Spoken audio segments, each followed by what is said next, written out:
ദൈവികമായ രക്ഷയും കരുണയും നമ്മുടെ പേരിലുണ്ടായിരിക്കട്ടെ. വിശുദ്ധ ഖുർആൻ അധ്യായം 67 അൽ മുൽക്ക്. ബിസ്മില്ലാഹിർ റഹ്മാനിർ റഹീം.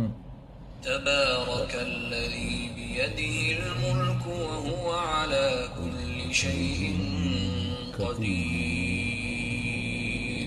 രാജാധികാരം ആരുടെ കൈവശമാണോ അവൻ നന്മ അല്ലെങ്കിൽ മഹത്വം ഏറിയവനാകുന്നു. അവൻ എല്ലാ കാര്യത്തിനും കഴിവുള്ളവനുമത്രേ. الذي خلق الموت والحياة ليبلوكم أيكم أحسن عملا وهو العزيز الغفور.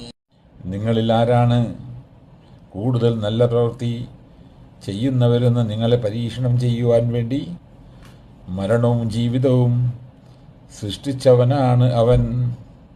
അവനത്തെ വളരെ പൊറുക്കുന്നവനായ പ്രതാപശാലി.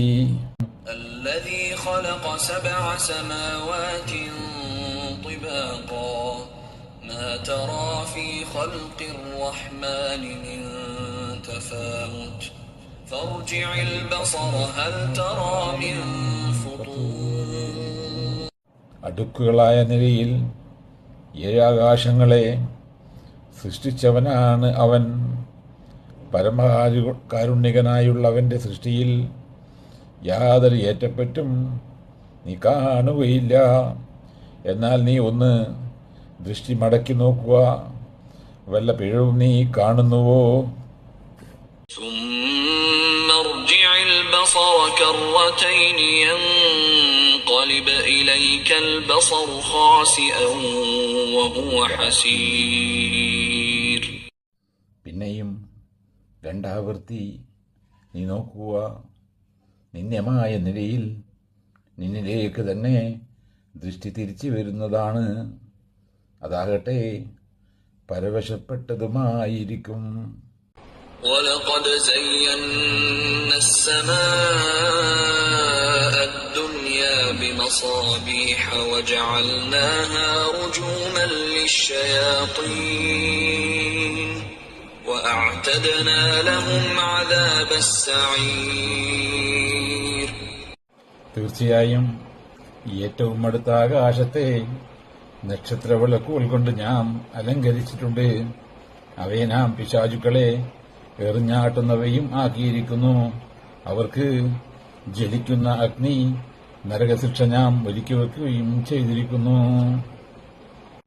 وللذين كفروا بربهم عذاب جهنم وبئس المصير. إذا ألقوا فيها سمعوا لها شهيقا وهي تفور. തങ്ങളുടെ രക്ഷിതാവിൽ അവിശ്വസിച്ചവർക്ക് ജഹന്നം നരകത്തിന്റെ ശിക്ഷയുണ്ട്. ആ തിരിച്ചെത്തുന്ന സ്ഥലം വളരെ ചീത്ത. അവർ അതിലിടപെട്ടാൽ അതിന് ഒരു ഗർജനം അവർ കേൾക്കുന്നതാണ്. അതാകട്ടെ തിളച്ചു മറിഞ്ഞുകൊണ്ടുമിരിക്കും. تكاد تميز من الغيظ كلما ألقي فيها فوج سألهم خزنتها ألم يأتكم نذير. ഉഗ്രകോപം നിമിത്തം അത് പൊട്ടിച്ചിതറി വേർപെട്ട് പോകുമാറാകും. ഓരോ കൂട്ടം ആളുകൾ അതിൽ ഇടപെടുമ്പോഴേക്കും അതിലെ പാറാവുകാർ അവരോട് ചോദിക്കും, നിങ്ങൾക്ക് താക്കീത് നൽകുന്ന ആൾ വന്നിരുന്നില്ലേ എന്ന്. قالوا بلى قد جاءنا نذير فكذبنا وقلنا ما نزل الله من شيء إن أنتم إلا في ضلال كبير. അവർ പറയും, അതെ, ഞങ്ങൾക്ക് മുന്നറിയിപ്പുകാരൻ വന്നിരുന്നു.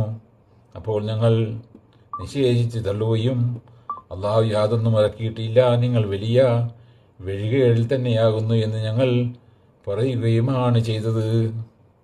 ദൈവികമായ രക്ഷയും കരുണയും നമ്മുടെ പേരിലുണ്ടായിരിക്കട്ടെ. വിശുദ്ധ ഖുർആൻ സൂറത്ത് അൽ മുൽക്ക് അധ്യായം 67 വചനം 10-11. ബിസ്മില്ലാഹിർ റഹ്മാനിർ റഹീം. وقالوا لو كنا نسمع أو نعقل ما كنا في أصحاب السعير. ഞങ്ങൾ കേൾക്കുകയോ ചിന്തിക്കുകയോ ചെയ്തിരുന്നെങ്കിൽ ഞങ്ങൾ ജലിക്കുന്ന നരകാഗ്നിയുടെ അവകാശികളുടെ കൂട്ടത്തിലാകുമായിരുന്നില്ല എന്നും അവർ പറയും. فاعترفوا بذنبهم فسحقا لأصحاب السعير. അങ്ങനെ അവർ തങ്ങളുടെ കുറ്റം ഏറ്റുപറയും. അപ്പോൾ നരകാഗ്നിയുടെ ആൾക്കാർക്ക് ശാപം.